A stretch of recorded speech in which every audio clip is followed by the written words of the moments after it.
you all to be actively, participate in online. So if possible for you, I would be happy to see your faces if you're sitting, and of course if you're moving around, then it becomes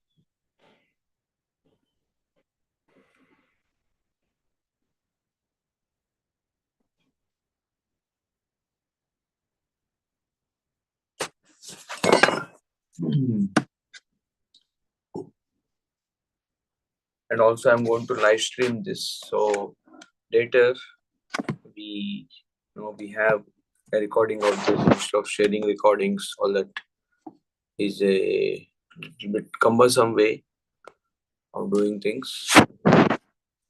This is the new format. So, but first I want to just know from each one of you, how much have you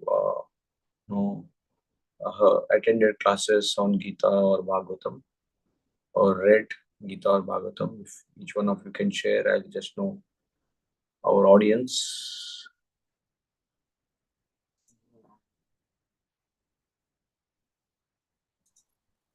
Hari Bol Prabhuji. Yes, Atul Prabhu. Yeah. So Prabhuji, in terms of attending Gita classes, I have not attended regularly of late, to be honest. But I used to attend earlier regularly at the temple. But I like this online option because it's very convenient for me.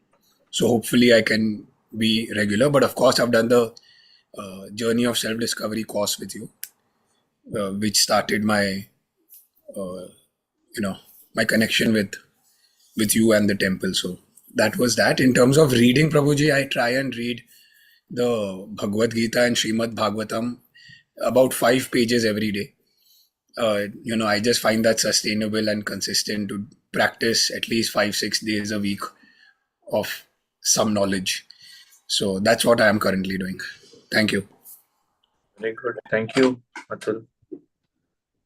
Can others share what is their interaction with the Gita or the Bhagavad?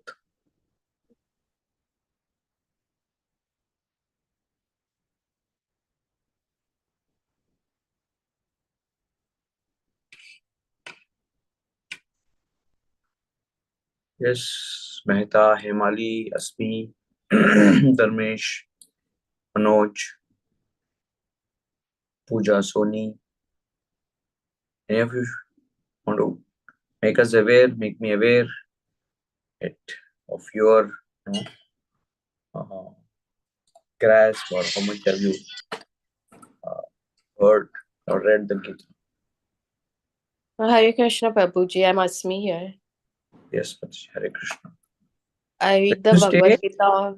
I stay close to the temple, about 15 minutes walk, Nipinsi Road. Okay. So I've been attending your classes when they were offline quite regularly, and I read the Bhagavad Gita every many years. And about the Bhagavad? It's a part of life now, I think. Very good, very good. And about the Bhagavad?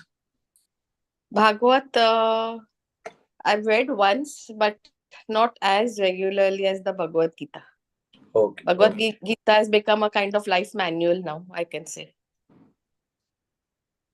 Glad to hear that. Thank you, sir.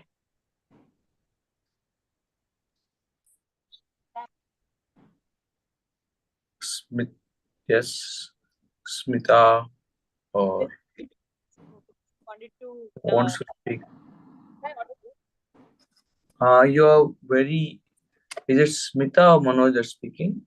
Now is it audible, Smita? Yeah, now it's audible. Very, very good. So my encounter, I will say, with Gita has been since many years. I have been a Brijvasi. I have stayed right opposite to Vrindavan ISKCON temple for 4 years when I was doing my degree. My hostel was there itself. I am reading it by and by. I am never, I could never finish reading Gita. It's always on for me. And it's like a bedside book, which I would any day go to and read. But truth is, I could never start to finish it in one go. However, I have heard an audiobook while my morning walks or evening walks, or even travel for that matter, all 18 chapters. Uh, I keep on listening to it. So this is how I have read Gita so far. And Bhagavad Gita, I have not read even once. My mother goes for a lot of Bhagavad Gita classes. You mean the Bhagavatam? Bhagavatam. Yeah, sorry. Bhagavatam classes, but not, I have never been able to get to that level yet. Okay. Hemali or Dharmesh?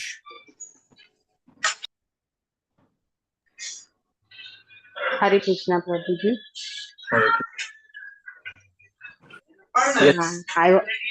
I was also attending the offline class at the temple, and this is a very good option that we have started with online class so that we can attend it at our convenience and uh, be in touch with the teachings of yoga, of Gita. Yes. Where do you stay? I stay at Thakur Dwar near Ram Mandir. Yeah, Yes. yeah. Nice. Glad we are connecting online. It is. I'm very happy for that. We Thank can stay in you. touch. Yeah. Thank you. You have done the SSD, the Sutras course? Yes. I had done the SSD course in December, and since then we started with the Bhagavad Gita class. Right. So yeah, and Yeah, now that the December batch has been the most beating batch. I have okay. been since December, since January. I have been traveling a lot, and the December batch has been on a hold for a long time. I just couldn't find time to restart. Yes. So I am extra happy to know that somebody from the December SSD is with us. Thank you. Yes. You Thank you. you didn't give up on us. Thank you. No, never. So, thank you so much. Thank you for teaching us. We need to be thankful. Hare Krishna. Manoj,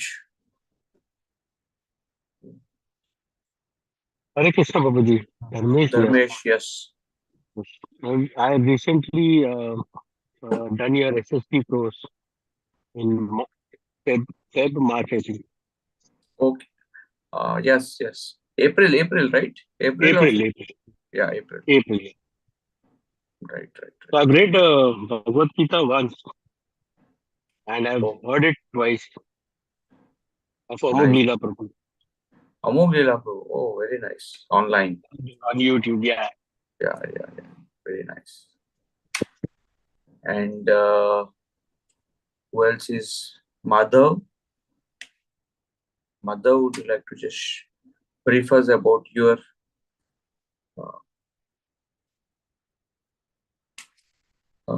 interaction with the Gita, classes on the Gita, how much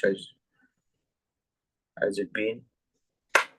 Madhav or Shruti? Shruti was one of the first ones to be on the call today.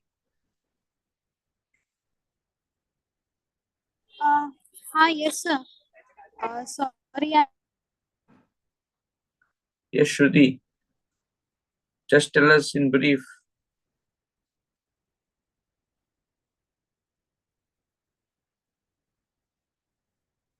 Looks like your audio is not coming forth. Smita.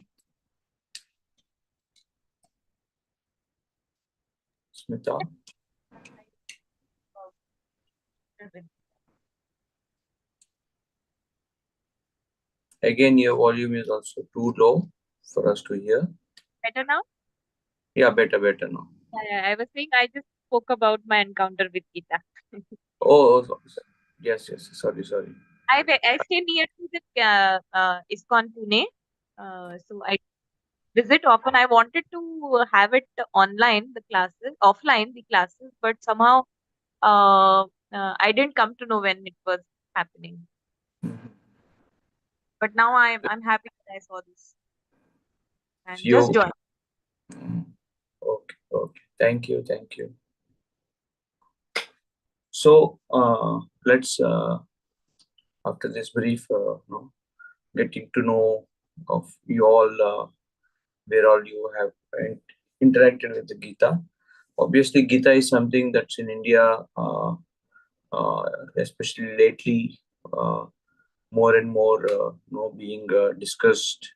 The importance of being soaked with the wisdom of the Gita. It's just like mind is a this dust cushion that can soak any kind of thing, and if we don't soak it with proper information, proper spiritual knowledge, then the mind just gets soaked with all the things that are going around. And I'm sure there are many things that just get into our heads, get into our lives, and we don't want to drain so much of our energy with this. And that's where Bhagavad Gita and Bhagavad spiritual knowledge, it just brings us into a space where we are moving in the world, but we are not affected. Krishna explains in the Gita, Padma Patra Mivambasi, that yes, we are in the world, as I put it in the Gita Sutras. We are in the world, but not of the world, but for the world. That we are here, but we don't get influenced by the happenings when we are armed with the spiritual knowledge. At the same time, we are not neglecting the world. We are doing our best to support and help others around us to grow. So therefore, the Bhagavad Gita empowers us with that knowledge, with that wisdom. But at the same time, the Gita, being a philosophical text, at times becomes difficult for us to really grasp. And if there is a medicine that you can't assimilate, there is very little value of taking that medicine. I know some people that eat a lot, but they're very thin because the body doesn't have the power of assimilation. Some of you may be hoping that wish I had such kind of body that I could eat a lot, but my body doesn't put on weight. But it's not it's not a sign of good health, where you are eating, but the body is the juices inside are not enough to be able to assimilate the small intestines where the food goes through the whole layers. That is a place where all the assimilation happens. The digestion happens. The digestion, the food is made ready for the food to get assimilated in the stomach, all the mixing and everything. And then in the small intestines, it gets absorbed into the blood, into the body. And if the assimilation power is not there, say sometimes somebody is somebody's intestines may be layered with lot of these sticky things, say maida or other things, and the whole inner lining is become so blocked that whatever is going through that food pipe is not being assimilated by the body, it's just going through. And no matter how good a medicine you take, doesn't help you till that inner lining is removed or purified. So same way the Gita's knowledge, for us to assimilate, there are two aspects to assimilate the Gita's knowledge. Can someone, what do you think are two aspects of assimilating Gita's knowledge?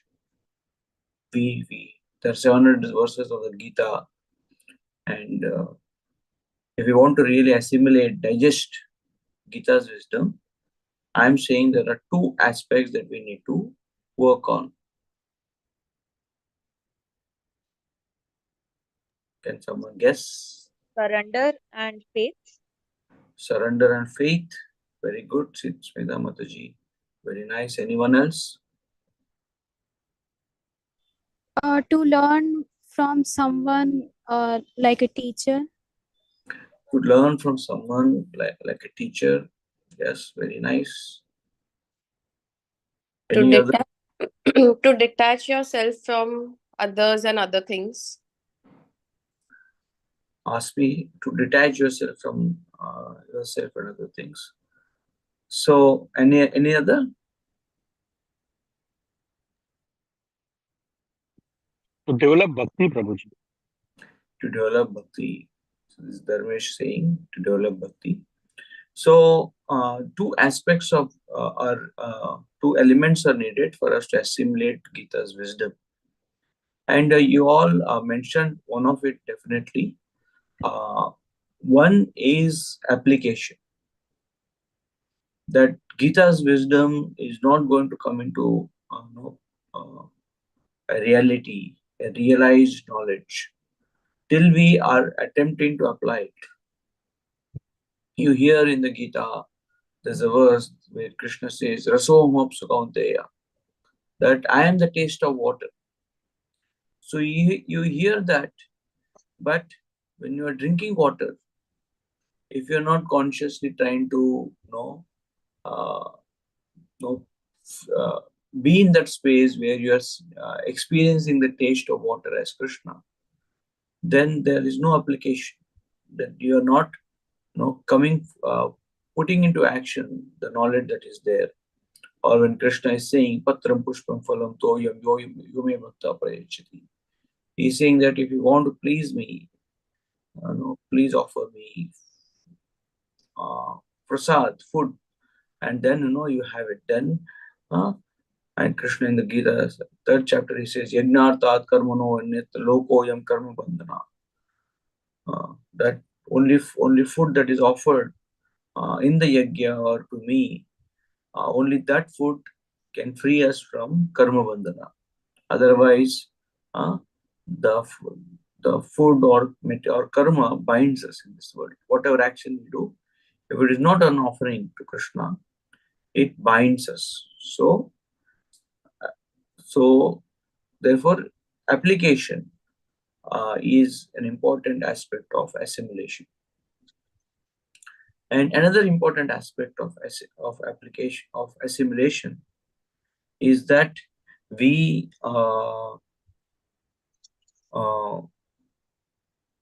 learn about others who have excelled in this field. Because at times what happens is that in the application we may mistake, we may take some detail to be important, and we may miss some essence. And many times in human history, it happens that we somehow forget to understand what's the most essential principle in this event, in this situation, and we may just focus on the details or externals of that activity. Just like in offering Krishna food, there are many details of being as pure as possible, cooking properly, and vegetarian thing.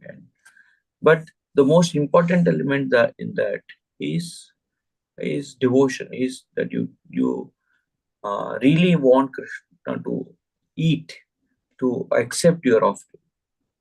I just was giving a class yesterday, and I was giving an example of a marriage, and I was asking our devotees, what is the most important element, aspect, not in married life, but on the wedding day? So many things happen, right, on a wedding. So what is the most important aspect in a wedding? And anyone that has not attended a wedding yet, I am okay if you don't reply. But if you have attended weddings, what do you see as the most important aspect of wedding? The food, Prabhuji. Food. Atul is saying food. Okay. Any other? Saat Feras. Saat feras. Okay. Anything else?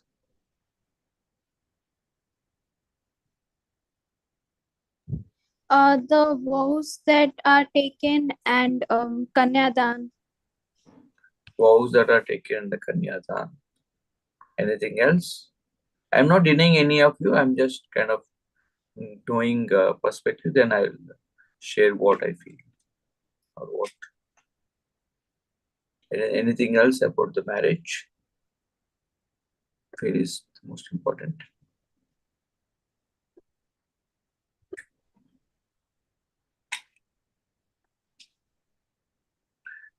So except Dharmesh, Atul, Smita, and Shruti, others seems to be uh,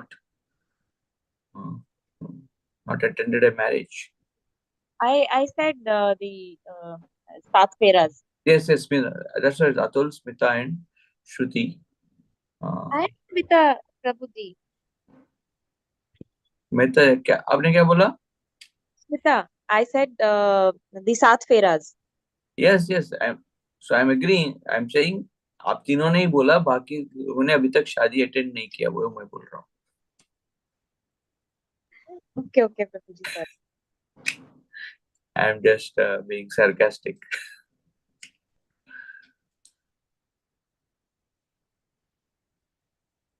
So as Shruti said, the most important element in the wedding, yesterday I was not telling, I was asking the same question, and somebody said everything should go on time. It should start on time and end on time, which almost never happens in in most marriages. Marriages, everything is delayed. So he was so upset with long marriages. So he said, time pe hona chahiye sab kuch. And as Atul said, food. Most people go for that to weddings. I used to give some talks at Somaya College at Ghatkopar in a hostel. And just next to the hostel, there are 3 grounds, wedding grounds. And whenever there is a wedding, then all these hostel boys, they just dress up nicely and go there as if they are part of the marriage, just so that they can have good food.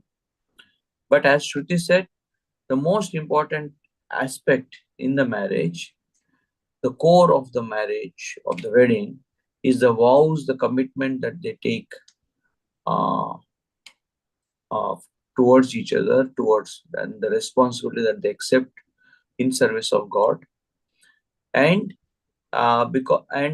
because it's the most important, one of the most important events of one's life.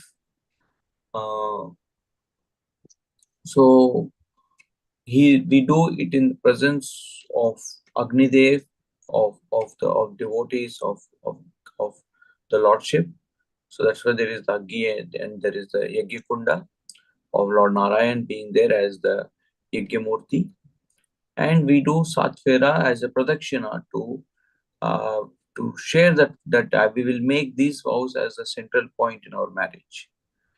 And we also need blessings for such a important if these vows were so easy, it would have been not such an important act, because these vows are difficult. Therefore, they say wedding happens in a day or in a week, but marriage is for lifetime.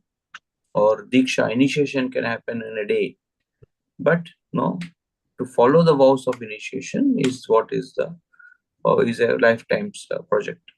So, so all other things, say food, they are all important, but they are all there to seek the blessings, to convey the importance. We want guests to come. We want to dress up nicely because it's an important occasion. We want to show the gravity and the importance of it. But somehow, in marriages, socialization and selfies and good food, all this only become the talk of the town, rather than sincerely seeking, praying, and they focusing on taking those vows, or the person or the pandit that is doing it. So why I'm sharing this is that at times when we are applying the spiritual knowledge, we may mistake some externals to be the most important aspect. There are a lot of externals in our and these externals are called as rituals. There is a particular way in which we do things. When we do a yajna, there is there is ghee. There are so many elements. When we dress the deity, there's so many aspects. So there's so many rituals that are there. Ye puja, wo puja, and in that we may get lost, and we may thinking that these are what are important, or we may over apply. We may think Arjuna, he killed people, so therefore I also have a right to kill. There was one serial killer called as Raman Raghavan in Bombay, who went on a killing spree of women because somehow he was cheated by someone and he wanted to take revenge on many women. And when he was caught and when he was brought to the court, he was asked, what's prompting you to do this? So in his reply, one of the things he said is that I am inspired by the Gita. In Gita, Krishna says, Na hanyate hanyamane sharire. Oh Arjuna, go and kill, because you are not the body. So ultimately, killing is an illusion. Living is in life is an illusion. Death is an illusion. And in that way, this serial killer, he was misunderstanding the message of the Gita. There is a few years back in Russia, there was a whole case that Bhagavad Gita is an extremist book because it is prompting Arjuna to kill, whereas Bible says thou shalt not kill. So our book is better, and our book is a book of peace, and the Bhagavad Gita is a book of violence, because constantly Arjuna is being asked to go and fight. Uttishta, hey, O Arjuna, get up, arm with the yoga, fight. Ma manusmara yudhyacha, that go and fight. So Krishna is promoting violence. Krishna is promoting killing. So like this, there was a case. Anyone aware of this case that happened in Russia?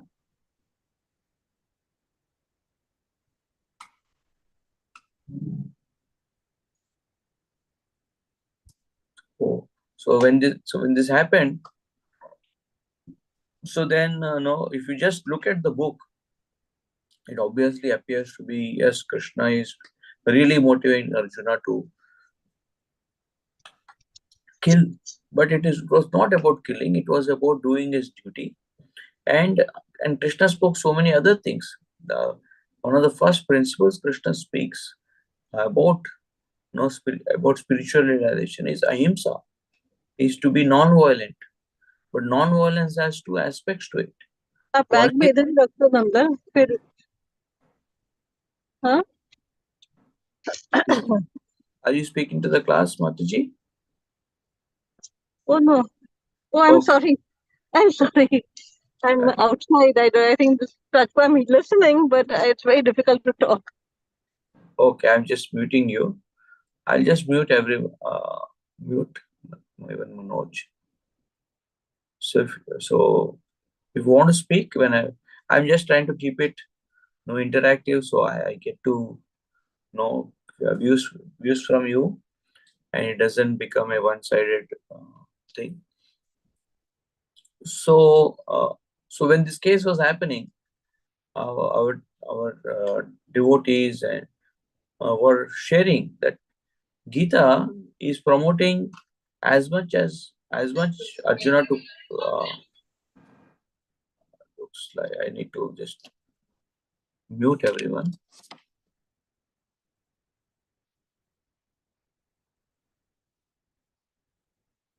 Yeah. So Gita is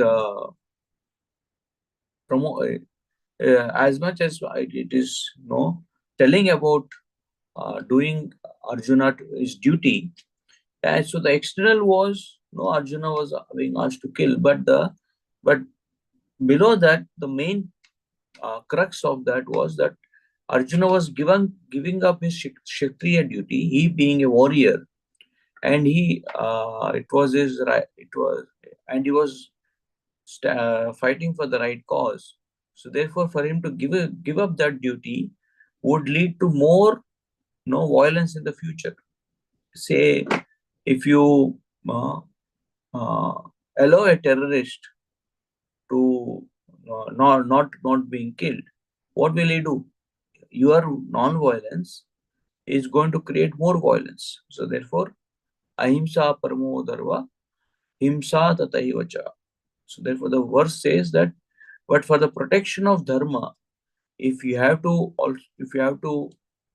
say use violence, even that is paramo dharma, even that is the highest truth.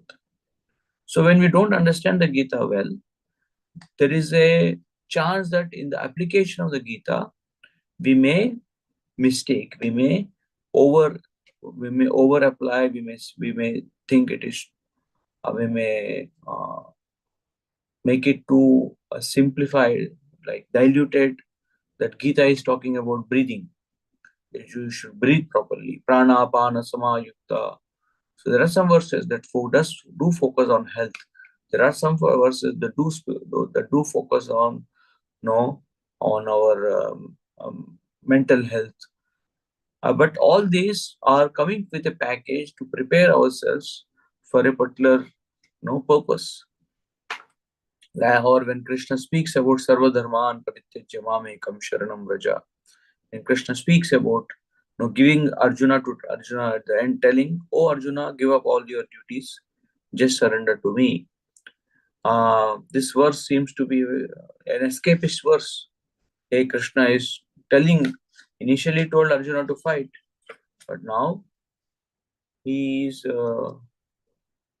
what's Priyanka Mataji saying? So if someone backstabs you and you know about it, should we also retaliate in this case? Not violence, but giving it back to them in a way. Yes, I depends from situation to situation, but Krishna in the Bhagavad Gita doesn't allow. Arjuna was willing to take humiliation and take injustice for the betterment of others, but Krishna or the Gita doesn't allow in just in the name of non-violence or good behavior, that others can just rub anything on us or just use us like a doormat. Self-esteem and standing for our our integrity or dignity is Krishna's first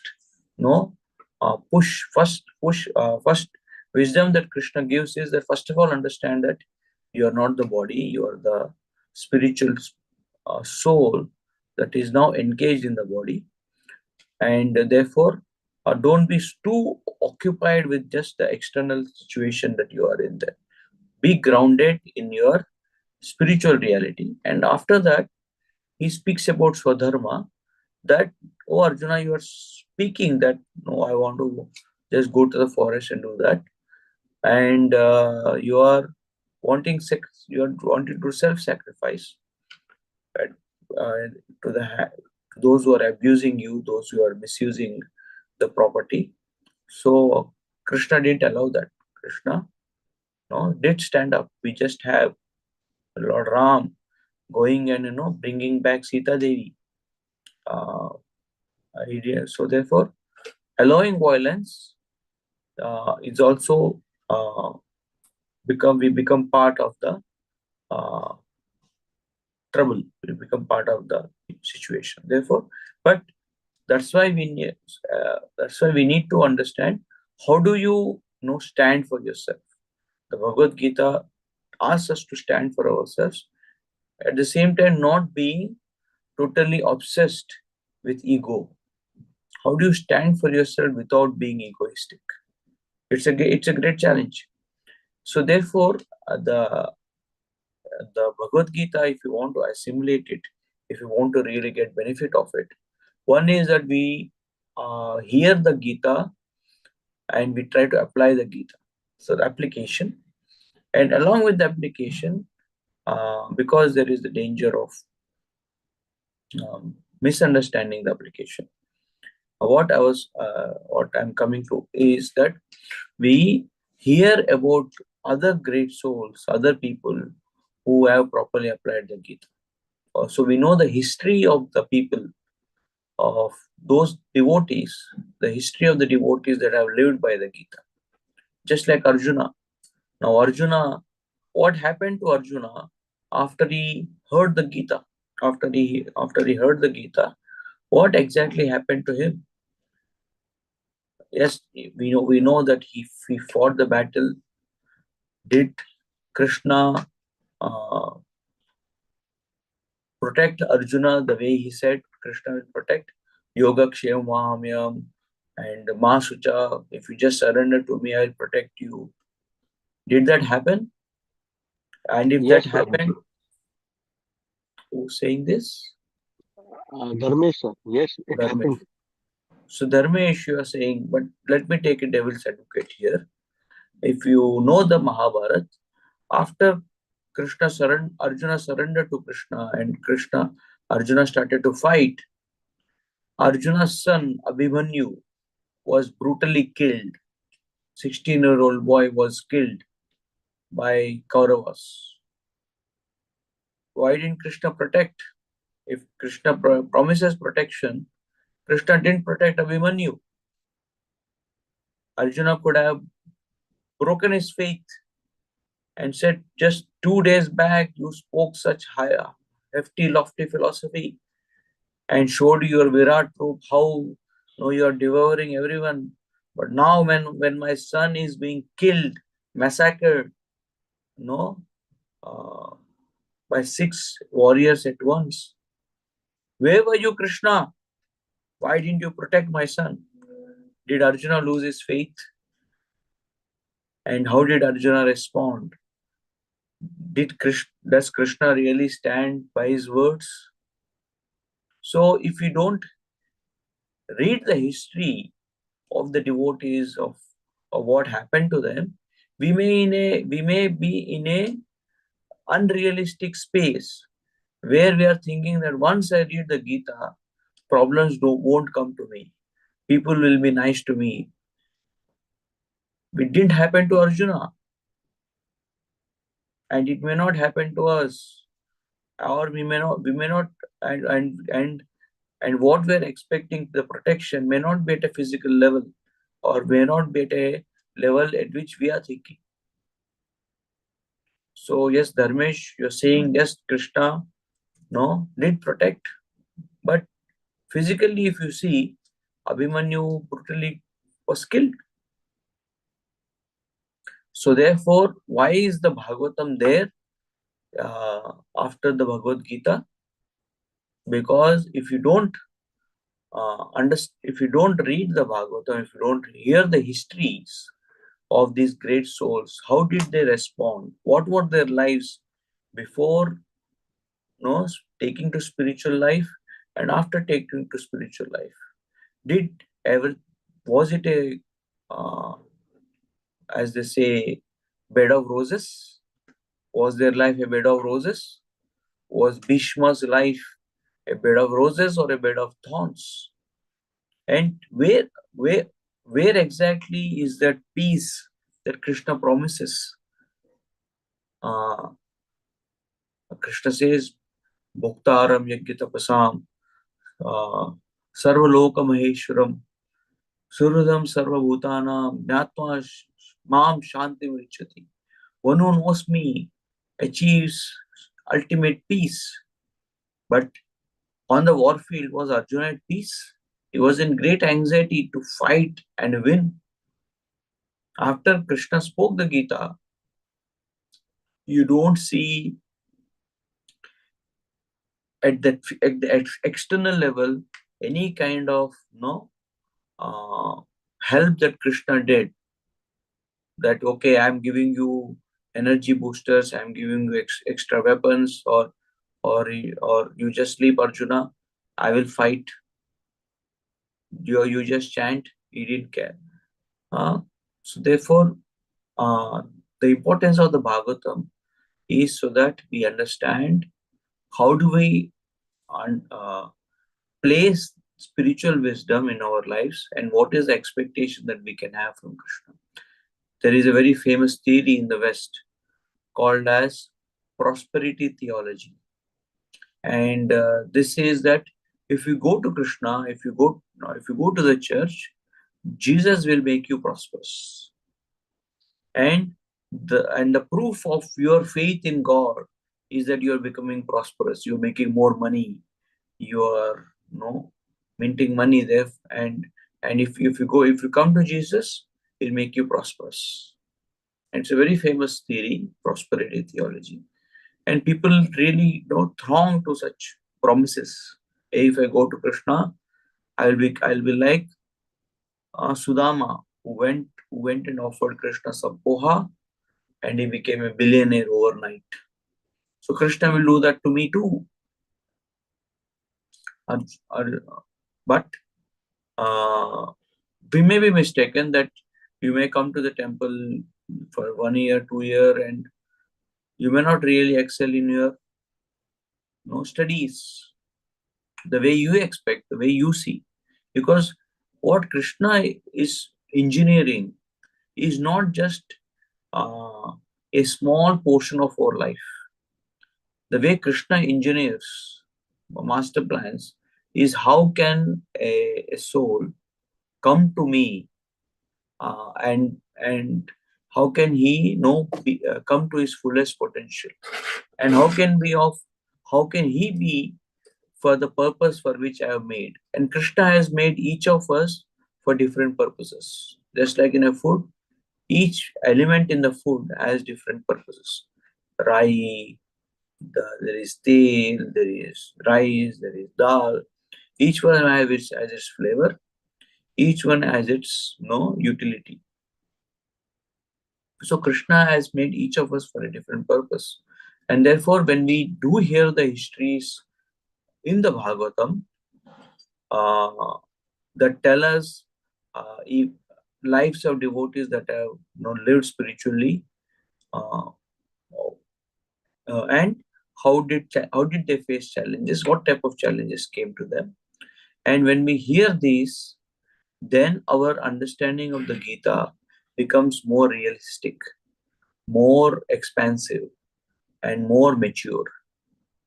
And with a mature understanding of the Gita, when we start to apply the Bhagavad Gita, then we start to go deeper and deeper.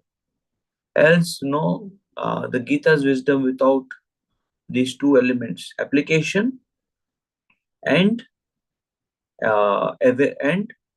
proper understanding of the history like Prabhupada gives a very beautiful example. He says that There are law, when a law is written, there are law codes, IPC section 4.30 or IPC section 420. So many sections are there, and in that it is a codified knowledge. And but if that is not the whole law, anyone a lawyer here? Any of you is a lawyer?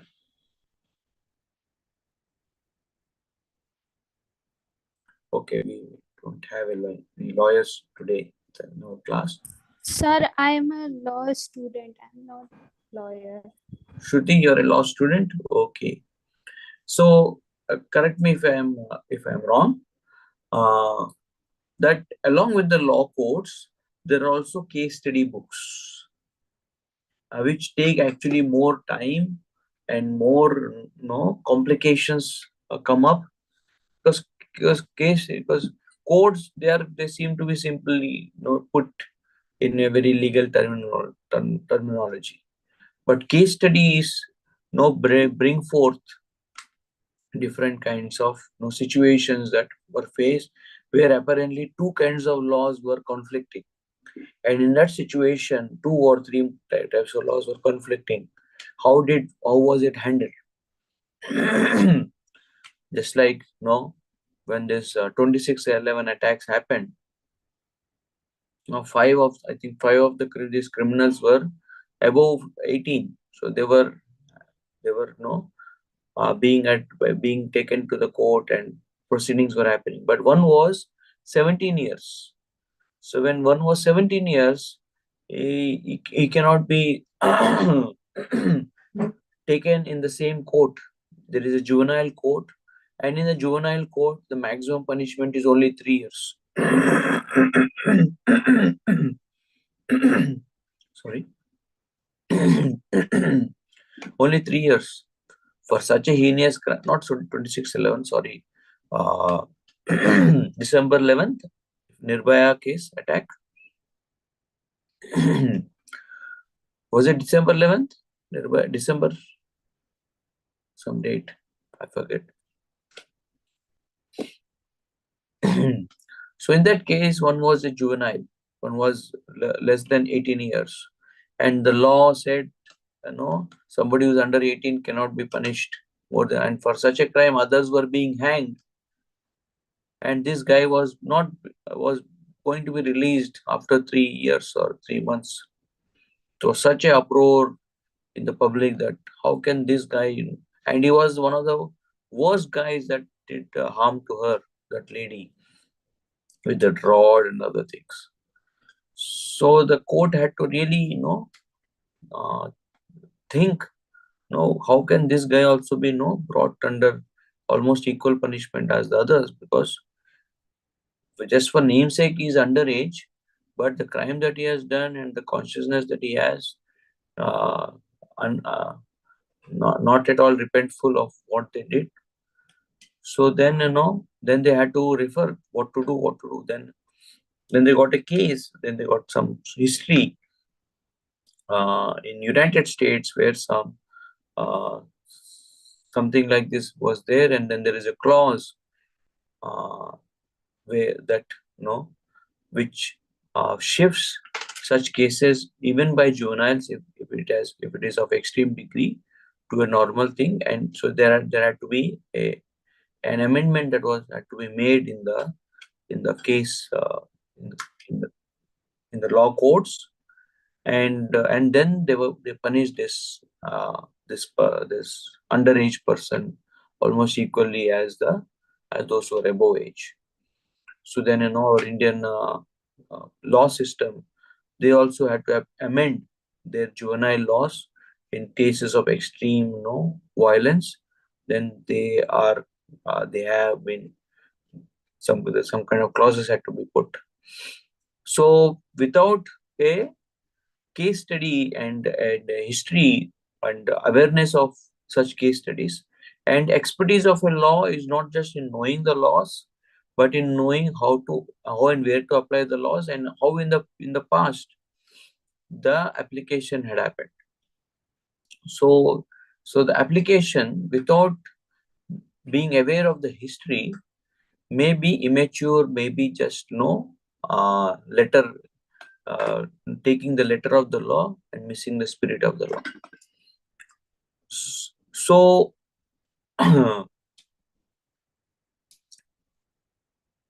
so the Bhagavatam, it helps us to know the histories of devotees, and therefore Bhagavatam is of importance if you want to really uh, apply the Gita's wisdom. And so therefore Prabhupada says in law there is a law codes and there is a case studies book, law books, which has different histories of all over the world. Even now there is a whole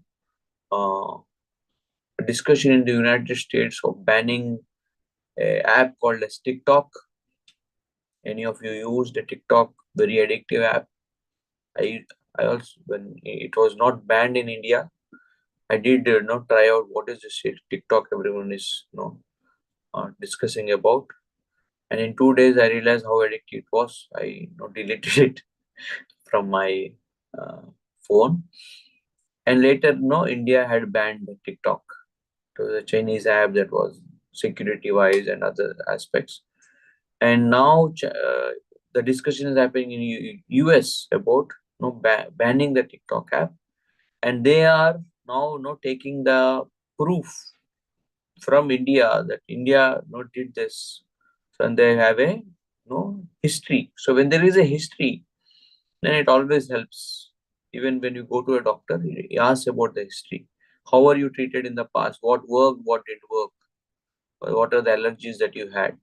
With that, the treatment becomes easier.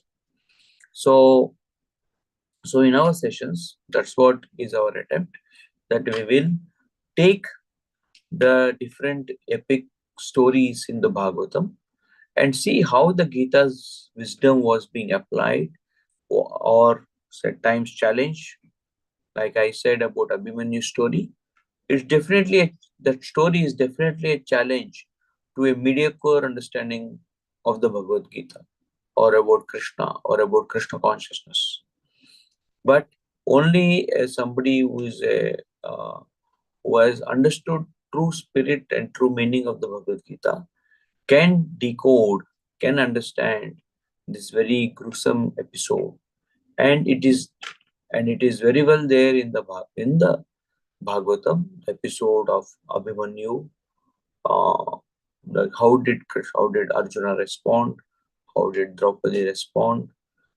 And different devotees, how when they face difficulties, when they face reversals, how did they respond? And to help us, Prabhupada has given beautiful purports to this Bhagavatam. To the Gita, he has given amazing purports, but I would say his best purports are in the Bhagavatam.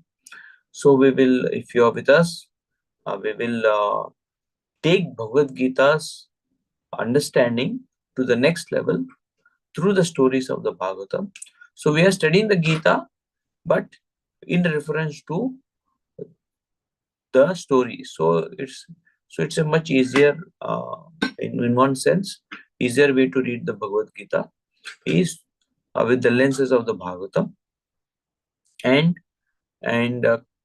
Acharyas also say that when Krishna is speaking Bhagavad Gita, especially some specific verses, he's actually thinking about some devotees and how they practice bhakti, how they face the challenges, how they lived their lives, and thinking about them, he spoke the shloka. Any of you that have made laws or that have made rules, behind every rule there is a story. Hope you agree. In your business or in your temple, in your homes, behind every rule there is a story. So same way, when Krishna is speaking different verses in the Gita, subconsciously he is referring to different episodes that later are highlighted in the Bhagavatam. And when you do hear the different episodes in the Bhagavatam, you get to see those shlokas of the Gita in action. So this is what is our attempt on every Thursday to do this. And with this, I'll not start immediately. I just wanted to take a poll from you. Is Thursday evenings good for you, or do you suggest some other time where we meet online, or whatever I have discussed today? If any of you have any questions, we can take. All good, Prabhuji. Thursday evening suits me. This time suits. Okay, thank you. Anyone else? Any Prabhuji, other? in the future, will you continue to take online classes only, or will you start taking offline classes too?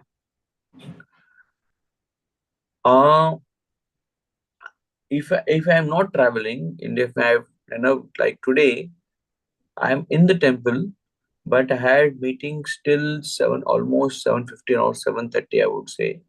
I was or something, so I was not really sure whether I'll be able to physically manage the space of putting the projector and everything. So therefore, I kind of just shifted it online, because it takes a lot of logistical thing to arrange space. So if I do get a lot of votes for physical presence, then I will definitely shift it to a physical, because I would love to meet you all in person, or maybe some sessions once in a while. I'm always there in the temple. You can always come and meet me. Some once in a while we may have some physical session.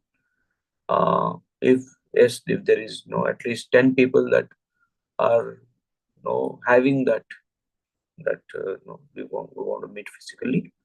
But otherwise, online is the easiest way for me to, as I said, like in setting up, sometimes more energy of me goes than in actually giving the class or preparing for the class. So just being busy with different services preaching, I just thought, and also there was a request by many to have one online class. I used to do a lot of online classes before, especially COVID time, but since then I stopped focus. But so let's see how. So if you gather enough people, I would say at least 10, then we'll have hybrid class. Otherwise, till then we'll have just the online class. So I saw Shruti saying it's more manageable on weekends. Priyanka saying Thursday late evening suits me. So this is a late evening. Anyone else that has opinion about the timings? Definitely something that works for me. I will. That's all. I can only. Sir, since this is getting live streamed, so is there any link which we can refer to later? YouTube I will link? share on the group. You're all on the group, Gita and Bhagavatam group that I made. Yes. Yeah. So I will once I stop the streaming and the class, I will share the link of the day, so you can catch up later also. But nothing is as good as live, because somehow there in live there is more attention. As soon as something is a recording, the mind somehow kind of skips, because there's so many recordings already that are pending we need to hear. So try to hear it live, try to come on Zoom. If can't, then definitely YouTube live anyway happens. If you go to my channel, Braj Mohan, this class will be there live, going on live on YouTube. And later I will, once the live stream ends, I'll do share the link. Okay, for Dharmesh, Friday evening. I'm thinking of mainly two options that I have in my mind, because some suggestions that were made. One is a Sunday early evening, 5:30 to 7. Another is Thursdays, 7:15 to 8:45. these are the two options that I can work with my schedules. Sunday early evenings, 5:30 to 7, because some people really were pushing me for that just today afternoon. That Sunday is the best for us, Sunday late evenings, and or this Thursday. So if anyone has, if all of you that are here, if you have any, just it's an online class, you don't have to come anywhere. If any of you have inhibitions for a Sunday early evening, so Smita, Thursday suits, Sunday can be difficult. Okay, we'll consider that. I'm just taking a majority poll. Elections are here. So just seeing what everyone's space, what's a comfortable space for you.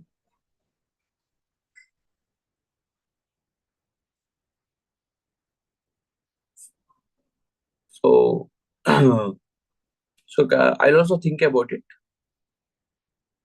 There is this current thing I have not still gathered into a particular course type. So maybe it will go for 3 or 4 months minimum to cover. And Bhagavatam is huge. So if you want directly the Gita, I have a recorded course that I did previously. I can share that is directly taking sections of the Gita, and this is more a application oriented story formatted Bhagavad Gita. And if you want direct core Gita, then Gita Sutras is a course that I did. I can share that link, so you can just, it's a pre-recorded course on our website. You can do that at your pace. Okay. And we'll try to go chapter wise even in this. I'm not going to go here and there much. I'll take different chapters in the Gita, different sections in the Gita, and then in different stories of the Bhagavatam, how do they reflect? So you are just like I did few months back, Gita Sutras, few years back. It was a pioneering course with converted into a book. So if you're all with me, this perspective, this way, can also nicely develop into. Of course, most of the notes and all things are there with me, but a structured one will happen on the go.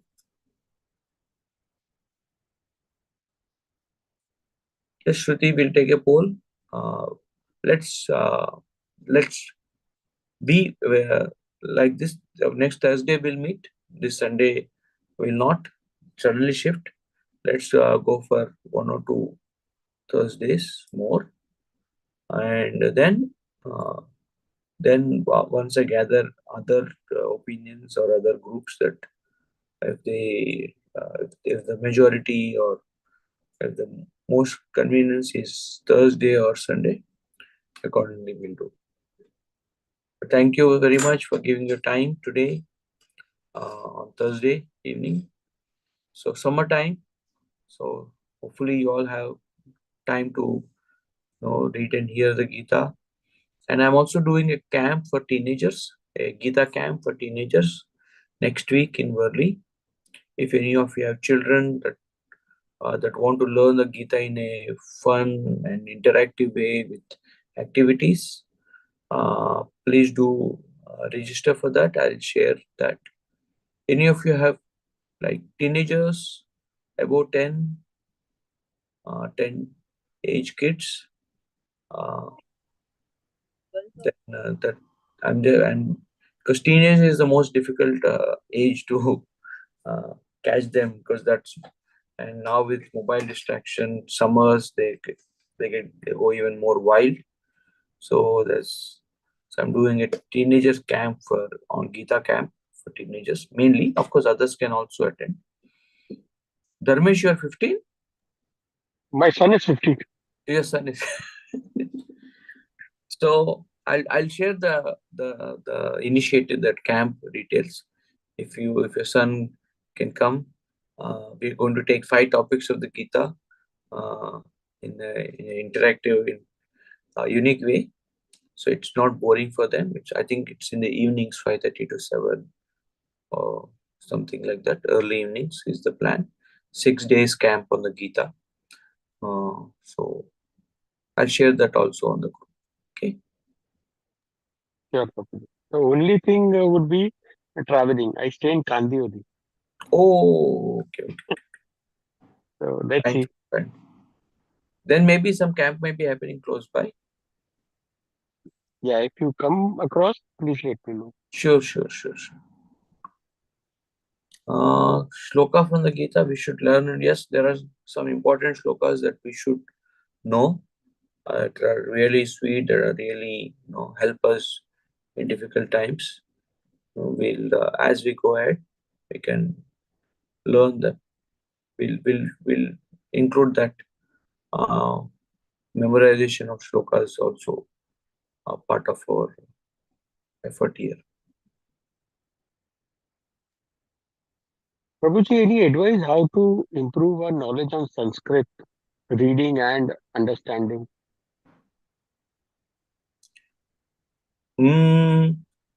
I learned Sanskrit by reading Sanskrit in English. Prabhupada's Bhagavad Gita, Bhagavatam. Prabhupada made this extra effort to translate each and every word to word, meanings. So when I read the Gita or Bhagavatam, I read the verse, I read the word to word. What does uh, say Asmita mean? What does this mean? So you just read, and then when you read when you continuously do that, then your vocabulary, Sanskrit vocabulary, does increase.